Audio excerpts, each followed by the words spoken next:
Magandang gabi mga kasalapi. Kumusta po kayo guys? So ito po yung ating na-collection ngayon ng mga salapi. Ayan. Makikita nyo, ang lalaki po nito guys. Ito po yung mga sinaunang salapi natin. Ayan. So nakikita nyo ba guys ang malalaking salapi na yan? Of course, kung kayo po ay bago sa ating channel guys, please don't forget to subscribe. Kuya Rolly TV Mix. Ayan. At saka sa ating Facebook page, Yoyoy Ecleo. Ayan. Alam nyo guys na ang ganitong mga pera ngayon ay hindi niya po ito masyadong makikita.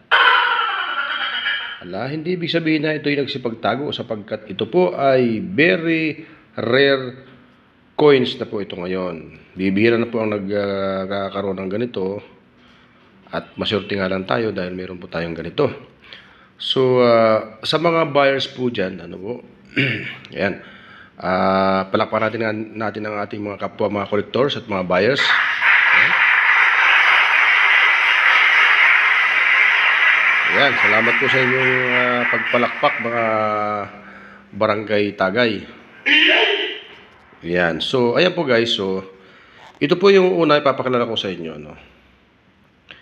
Ito po ay 10 piso na may year na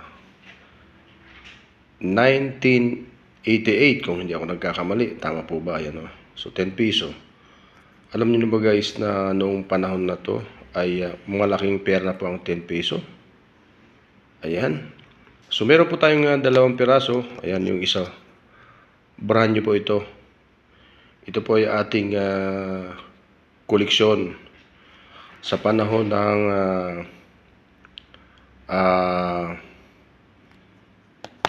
people's power. So ito po ay nangyari nung panahon ng Rehiming Marcos nung siya po ay pinapagbakasyon dyan sa Malacanang. Ano po? Sila po ay o ang kanyang buong pamilya dyan sa Malacanang ay pinagkaisahan ng mga mamamayang Pilipino at kasama na po yung mga ating mga kasundaluhan na talaga namang tinuldukan na nila ang noon ay paghahari o pagiging pangulo ng ating magiting na dating presidente na si Ferdinand Marcos. Pero subalit kailangan po natin palapakan sapagkat napakarami po ng kanyang ginawang mabuti.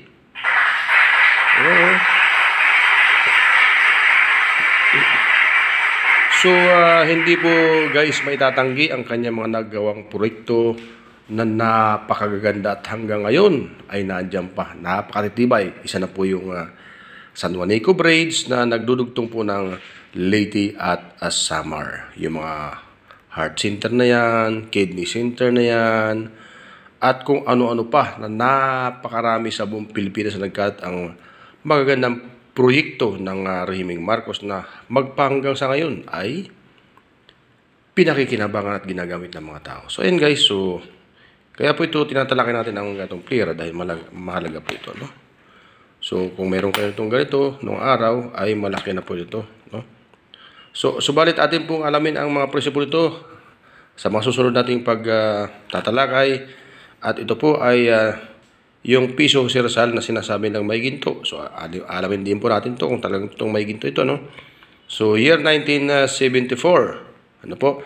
Merong 1971, 1972. So, ito naman po yung commemorative coins na 10 piso, guys. Ayan, no? So, ayan. Ayan ang itsura po niyan. So, nakita ko sa mga ibang kolektor ay binibili po nila ito. Yung itong klaseng coins. So, antabay po kayo guys at atin pong hanapin po yan ang ating sa ating mga kapwa-collector kung magkano po talaga ang halaga po niyan. So, markahan nyo po yung kanyang klaseng pera sapagkat yun po yung ating tatalakayin sa susunod na pagkakataon. Ang ating mga barya, mga lumang barya ay meron pong malaking halaga sa panahon to. No? Kaya antabay po kayo guys. Thank you for sharing. Salamat sa pag-subscribe and God bless as always. Salamat po sa Diyos.